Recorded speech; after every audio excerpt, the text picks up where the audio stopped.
take the E-Flite Conscendo Evolution out. I've had this one for, God, maybe 2 years. Wow. You know, I like this thing. It's a little bit beat up. It's been through a couple of crashes, you know, but it's still there. We'll talk about the good and the bad of this plane after the flight. But let's just go ahead and take it up for a flight right now. No safe mode on this one. No AS3X. Yeah, no AS3X, no safe mode. It's essentially a plug-and-play version. And just let me just check my surfaces. There's my elevator. Aileron. This one I did flaperons. So I have the ability to give myself flaps, which is really good on this plane. You kind of need it. Very nice. All right, take it up. Do a light toss into the wind. Throttle up. That's good.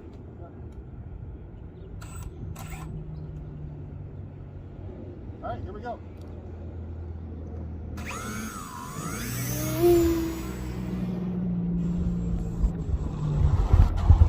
Just come right next to me. So, you know, you can hear me.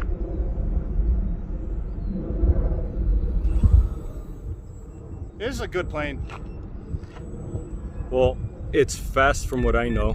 Yeah, it's fast. But the airfoil is a glider, so the airfoil is designed to like penetrate the wind very good, which in some ways makes it kind of hard because you'll notice like it doesn't slow down and it just has lift, which is very good for a glider. I don't know why, but I'm giving it a lot of trim. Let's go here. So I haven't had the power on and it just glides. You know, so people who get this plane at first, they're a little bit surprised at how long it takes to land it. Usually it takes 3 or 4 times. If they've got a small space to land, it'll take them about 3 or 4 times to try to, you know, figure out how to land it. You know, and I'll show you how to do that when I come in. But yeah, this plane is slow and fast, which is really nice. And the speed controller is like very small speed controller. I'm sorry, you know, the amperage is small. I think it's like 30 or 40 amps. I can't remember exactly. I think it's a 30 amp. Yeah, 30 amps. So it's got a lot of speed. So here, let's do a speed pass. I'll start on the back once I get. Okay. I'll try to keep up.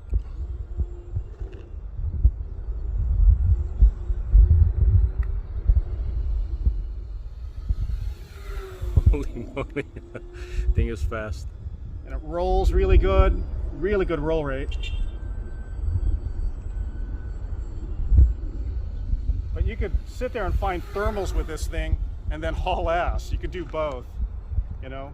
So you get beauty of both. You could do slow flight, catch thermals, soar up, and then go into speed mode. Yeah, so right now and today, there's probably not going to be that many thermals. I'm looking right now to see if I can feel anything.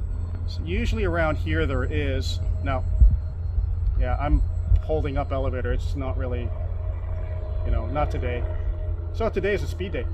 That's what it sounds like. Man, thing is fast. I'll come down. It's hard to hold in frame. That's 80 miles per hour. 80 miles per hour. In a small little space. Hit it again. Nice. Yeah. Invert's really nice. It's a fun plane. It really is, because if you want to get introduced into gliders, the joy of gliders is not really the fast stuff. It's the slow. It's you know, finding thermals, finding lift. This plane can do both. You could run this thing on 3-cell or 4-cell. So if you're looking at just finding thermals, you'll run this thing on a 3-cell, maybe an 800 milliamp battery to keep the weight light. Okay. And if you want speed, then you can go all the way up to a 4-cell, maybe a 2200. I run it on a 1500. It seems to be a good compromise for me, and I just sort of like leave it there. So I have a 4-cell 1500, and I find thermals with that. But if you want pure gliding, and you know, you don't necessarily need the speed, you know, run on a 3-cell, a small one like an 800, and you can keep this thing really light. You know, I added, so for this one I added the flaperons on it, and it just sort of gives me the ability to slow this plane down You know, a lot easier than you know, without it. So to come in for landings and stuff is a little bit easier for me with the flaperons. I'm going to come in without the flaperons so you can kind of see the difference. We'll do a landing with the flaperons, or without the flaperons, I should say. That's fine. So without the flaperons, you get a long glide, from what I know. Yes. So what you have to do is you have to slow it down with elevator. So right now I'm giving it up elevator. I'm hoping it'll sink, but it's not. There it goes. Now it's sinking. You know, so I'm gonna have to come around again. And what you're trying to do is you're trying to create the drag that you would get with flaperons or with flaps, but you're trying to create it with the elevator.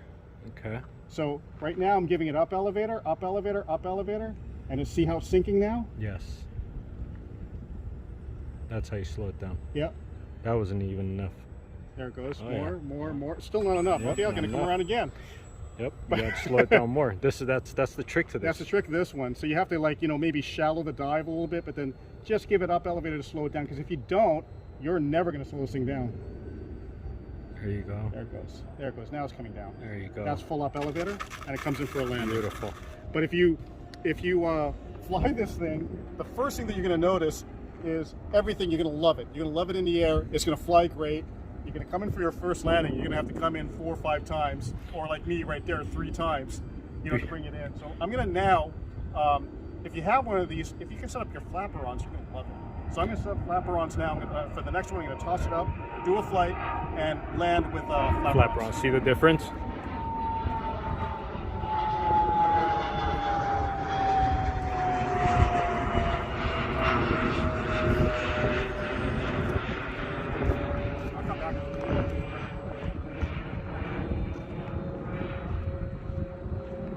I usually toss like less than half throttle on this thing. It doesn't need much. You know, this thing is so efficient. That it is. Very easy to toss into the air. All right, so I'll do a lap. I'll just do a fast lap just because. Let's do it. That was fast. All right, now I got flaperons on. A little bit high, so I'll go ahead and do a circle. Bring it a little lower. Yeah. And notice I'm not really pushing it down. I'm letting the plane drop on its own to let it bleed speed.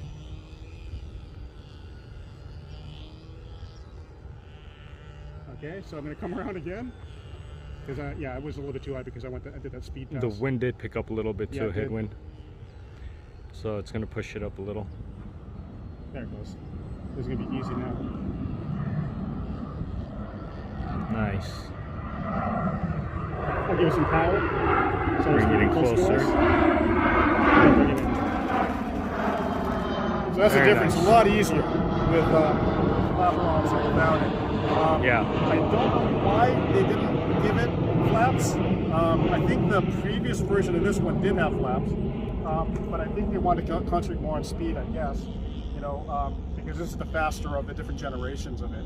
You know, and it is a great plane. It's fun. You can get some speed in a small area like this. It hauls butt, and it really does track very straight.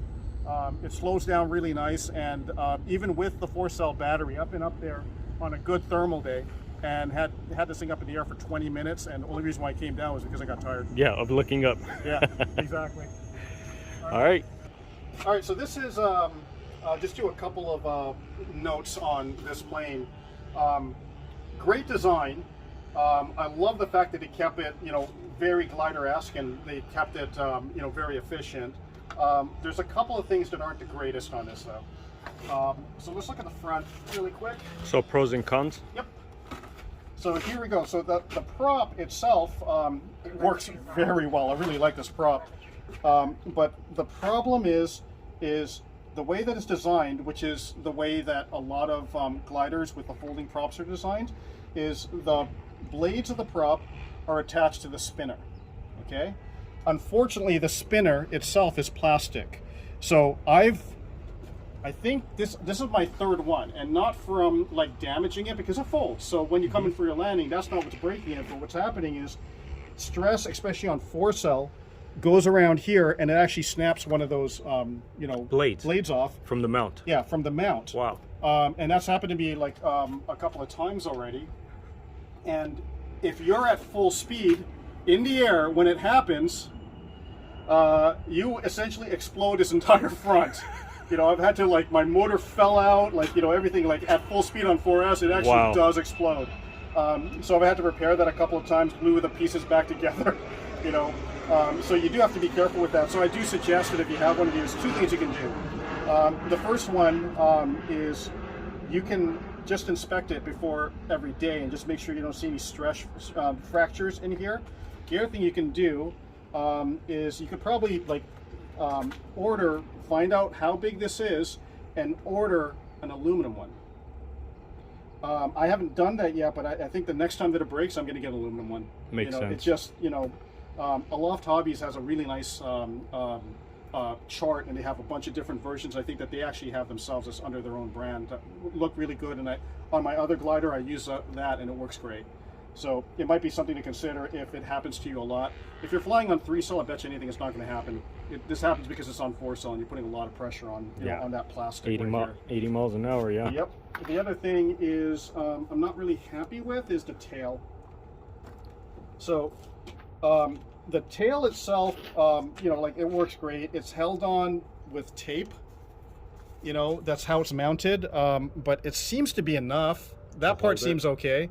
You know, like, I always feel a lot more, you know, comfortable if it was a screw or, you know, glue or something. But it does hold. That's been something that I didn't like. But you know what? It works.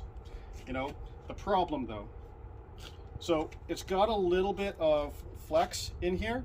So, like, probably the best would be to, like, put something to stiffen it up, like some carbon rods or something. That'll probably make it fly a little better. But the real problem is this. This plane is no landing gear. So you belly land this thing. And take a look at where your surfaces are. Dragging right against the ground. Yeah, I lost my elevator one time on a, you know, it wasn't a, I'm not going to say it was a bad landing, but it was a landing in, like, an area that wasn't, like, fully clear, and it essentially dragged a bush. Snagged it? Yeah, snagged it, and it, you know, it popped that off. I think I popped off 2 times the elevator and 1 time the rudder. That's scary. Yeah, you know, and it's just like, well, why didn't you just put it on the other side? I know it doesn't look as good, or come up with a way to protect it.